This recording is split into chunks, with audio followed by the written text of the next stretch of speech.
미국의 무인우주선 탐사선인 뉴 호라이즌스호가 명왕성에서 12,550km 떨어진 지점을 통과를 했습니다. 명왕성을 가까운 곳에서 관측을 하면 우리가 몰랐던 새로운 사실을 밝혀낼지 궁금한데요. 한국우주환경과학연구소 이태영 소장 모시고 자세한 얘기 해보겠습니다. 어서 오십시오. 네, 안녕하십니까. 네, 반갑습니다. 네, 반갑습니다. 자, 일단은 이 뉴 호라이즌스호가 네네. 가장 가까운 곳에서 명왕성을 봤단 말이에요. 지금까지 역사상. 예, 그렇죠. 어떤 점들을 볼 수 있을까요? 예, 여태까지는 지구에서 허블 우주망원경으로 봤으니까 예. 수십억 킬로미터 밖에서 본 거죠. 현장에 가가지고 오늘 이 현재 12,550km, 그러니까 우리 시간은 어제 저녁 9시경이거든요. 12,550km까지 가까이 가서 봤으니까 예. 정말 지금 현재까지 들어온 화면은 그저께 정도 찍은 거래 가지고 한 77만 킬로 정도 떨어진 것이거든요. 77만 킬로미터하고 12,500km면은 한 60배 이상도 가깝잖아요. 예. 그러면 네네. 그 면적만 따져도 수천 배가 넘잖아요. 예. 그러니까 아직 우리가 못 보고 있는 엄청난 사진이 조만간 들어올 겁니다. 전파 타고 놀고 그렇죠. 있군요, 지금 그러면 우주를 타고. 우리가 지금 들어와 있는 사진만 보더라도 와 하는데 이거보다 수천 배 이상 더 큰 사진이다 네. 라고 한다면 정말 얼마나 할지. 이 지구 돌고 있는 그 무궁화위성이 36,500km 정도 떠 있어요.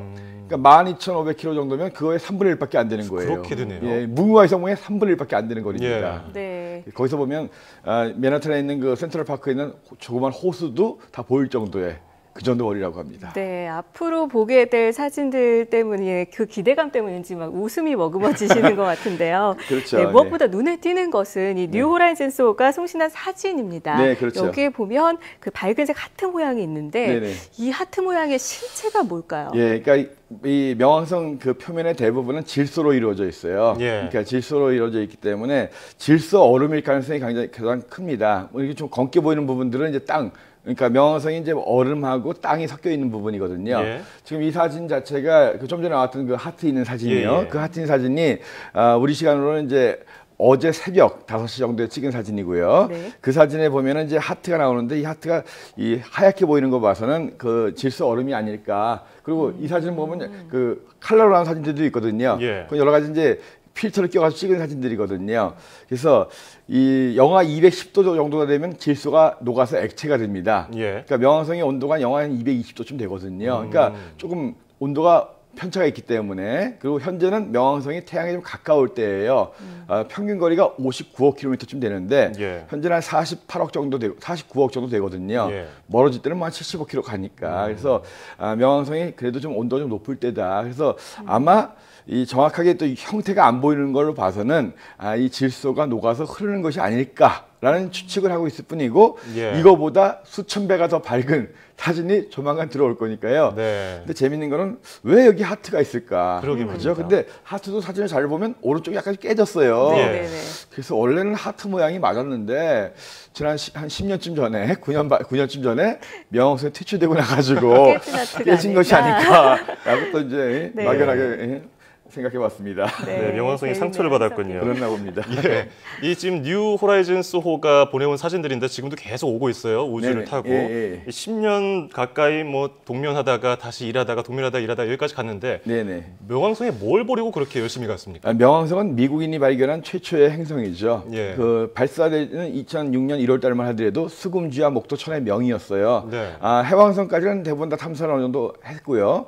근데 일반적으로 수금지화는 땅이 있는 딱딱한 행성이었고 목토천에는 가스로 되어 있는 커다란 행성이었습니다. 네네. 똑같은 9번째 행성이지만 이 명왕성은 단순하게 얼음 덩어리밖에 아닌 좀 알다가도 모를 그런 천체였거든요. 예. 그래서 다른 나라는 크게 관심이 없었지만 미국은 자기 나라가 발견한 최초의 행성, 우리는 명왕성까지 가보겠다. 그리고 이 명왕성이 또 중요한 게 뭐냐면 카이퍼 벨트라고 해가지고 근처에 비슷한 천체들이 많이 있습니다. 그 천체들이 태양 쪽으로 오면서 혜성이 되는 거거든요.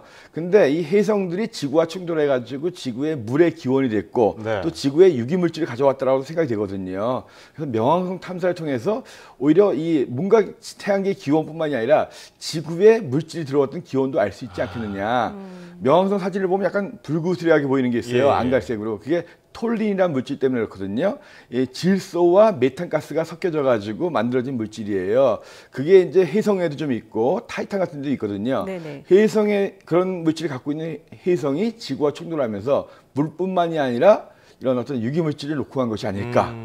그러니까 여러 가지 뭔가 궁금하고 네. 궁금한데 거기에 대한 기득권을 갖고 있는 미국 사람들이니까 이 정도 돈이면 우리가 해보겠다 해가지고 보냈는데 예. 보내자마자 이제 퇴출됐죠. 네. 아, 그렇군요. 네네. 그렇다면은 이 궁금증을 풀어줄 무인 탐사선 뉴 호라이즌스호가 이룬 성과 이게 얼마 만에 이뤄진 거라고요? 거의 예, 이제 10년 만에? 9년 6개월 만에 도착을 했죠. 네. 그건 이제 그 중간에 이제 목성의 힘을 받아가지고 그러니까 목성을 탐사를 한 건 아니고요. 목성 쪽으로 발사시키니까 목성의 중력으로 당겨줍니다. 그럼 원래 가던 것보다 훨씬 빨라지겠죠. 아하. 그리고 너무 가까이 가면 충돌해 버리니까 예. 벗어날 정도까지만 가가지고 방향 틀어가지고 이제 명왕성을 간 거거든요. 예. 그래서 시간을 한 3년 정도 단축해가지고 이만큼 간 거예요. 아, 단축한 거예요? 예, 그래서 목성의 힘을 빌어서 네. 목성이 불러서 가는 척하다가 빠진 겁니다. 예. 그래서 이제 갔는데요. 거의 9년 반 만에 이제 도착을 했던 거고요. 이제 그 동안에 가면서 아직까지 정확한 것들은 안 들어왔지만 지금 예. 밝혀진 것만 하더라도 명왕성의 지름이 2,370km 정도 되더라. 그 얘기 뭐냐면 명왕성을 행성에서 퇴출시켰던 에리스라는 그 천체가 있거든요. 네. 예. 명왕성보다 큰 게 발견돼 가지고 퇴출시킨 건데 얘보다 더 크지 않느냐. 그 에리스라는 것은 현재 예상되기로 한 2,330km가 좀 안 되지 않느냐. 예. 이거 역시 유럽 천문학자들이 니들이 우리를 속인 거 아니냐라고 이제 얘기가 나오기도 있고요. 예. 그다음에 이제 그 질소의 함량이 생각했던 것보다 좀 많더라. 그리고 여러 가지 부분들 좀 몰랐던 부분들이 많이 나오는데 그것 여태까지 나왔던 데이터들은 대부분 다 100만 킬로미터 전에 했던 것들이에요.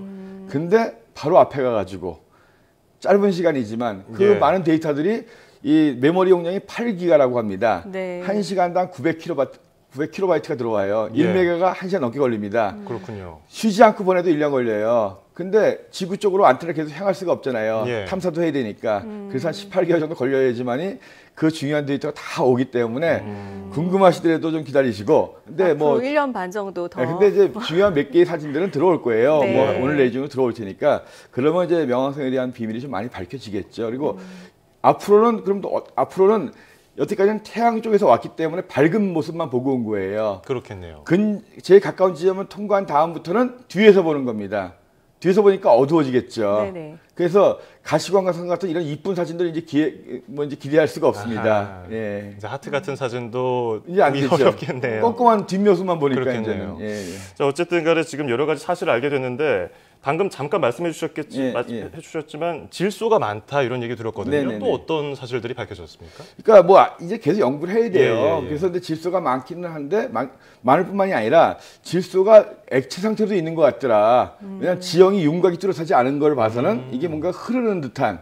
그리고 물론 이제 과거에도 지구를 뺀 행성일 때 지구를 뺀 나머지 중에서 유일하게 질소 대기를 갖고 있는 그런 것이었다라고 알려진 부분이었는데, 근데 네. 대기 성분은 굉장히 작아요. 크게 작기 때문에 이 대기압은 뭐 지구의 뭐 10만 분의 1도 안 되는 굉장히 작은 굉장히 부분이기 작군요. 때문에 뭐 질소가 막 지구의 공기처럼 많은 건 아닙니다. 근데 이제 아직은 질소가 많다. 그리고 질소의 얼음들이 꽤 있다. 이 네네. 정도고 그것에 대한 부분들은 좀 더 정확한 사진들 그걸 통해서 이제 이 탐사를 하면서 표면 연구하는 팀 따로 있고 대기 연구하는 팀 따로 있고 다 따로 있어요. 그래서 예. 이 표면 같은 경우에는 로엘 천문대 팀들이 연구를 하고 있습니다. 그래서 이 사람들도 좀 말을 아끼고 있는데 아직 제일 중요한 사진들이 안 들어왔습니다. 예, 네. 기다려봐야겠어요. 네. 그러니까 질소가 많다, 질소가 액체 상태로 흐르고 있다. 있을 수 있다. 아직은 있죠. 가서 본 건 아니니까 추정하고 예. 있다. 그렇다면 이렇게 명왕성 탐색을 마친 네. 뉴 호라이즌스호 앞으로 어떻게 되는 겁니까? 자, 지금 계속 날아가겠죠. 왜냐하면 이게 멈출 수 있는 저항이 없기 때문에 네. 현재 시속 한 5만 킬로미터로 계속 날아갑니다. 근데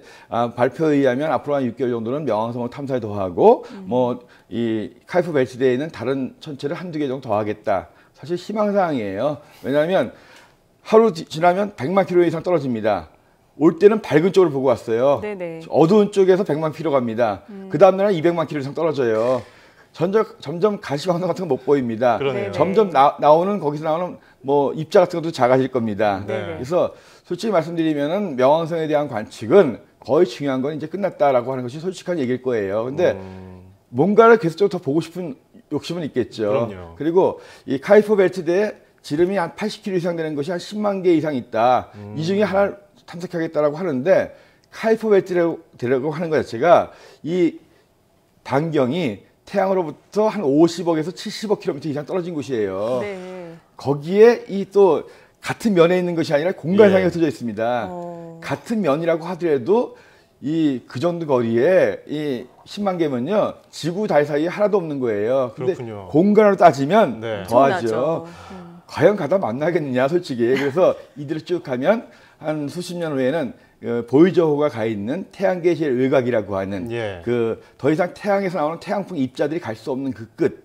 그래서 이제 거기쯤 가가지고 계속적으로 뭔가 단지 이 뉴 호라이즌스에는 원자력 전지가 있어요. 네. 그래서 보이저나 이런 것보다는 훨씬 더 전지가 오래 갈 겁니다. 그건 태양 전지로 하는 것보다는 더 세니까요. 네. 하지만 그것도 계속 갈 수는 없어요. 계속 약해지기 때문에. 그래서 좀 더 지금도 보이저가 연락을 해오고 있거든요. 네. 그래서 보이저와 똑같은 태양계 외곽 부분의 어떤 여러 가지 이 입자들 상태, 태양풍의 상태 이런 것들에 대한 정보를 계속 보내올 거다 하는 정도가 가장 믿을 수 있는 그런 역할일 것 같습니다. 네, 아주 멀리 떠나갈 텐데 자 이번 뉴 호라이즌스호가 명왕성까지 갔습니다. 저 학창 시절까지만 해도 수금지와 목토천의 명해서 태양계 행성이었단 말이에요. 그렇죠. 근데 지금 아닙니다. 얼마 안 됐어요. 그렇죠. 2006년에 해제가 됐는데 그렇죠.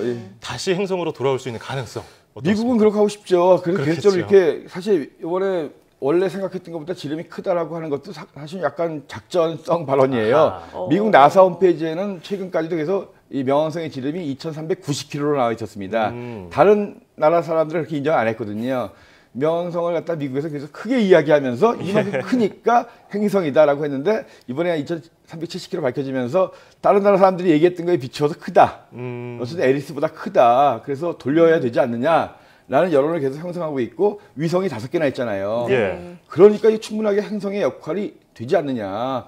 다른 것보다는 훨씬 더 골목 대장인데 하지만 이걸 바꾸려면 전 세계 교과서 다 바꿔야 돼요.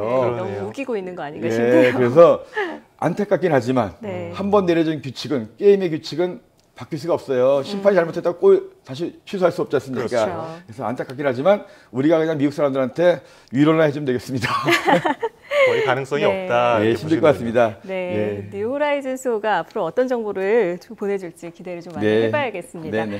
자, 지금까지 한국우주환경연구소 이태영 소장과 함께 이야기를 나눴습니다. 오늘 말씀 고맙습니다.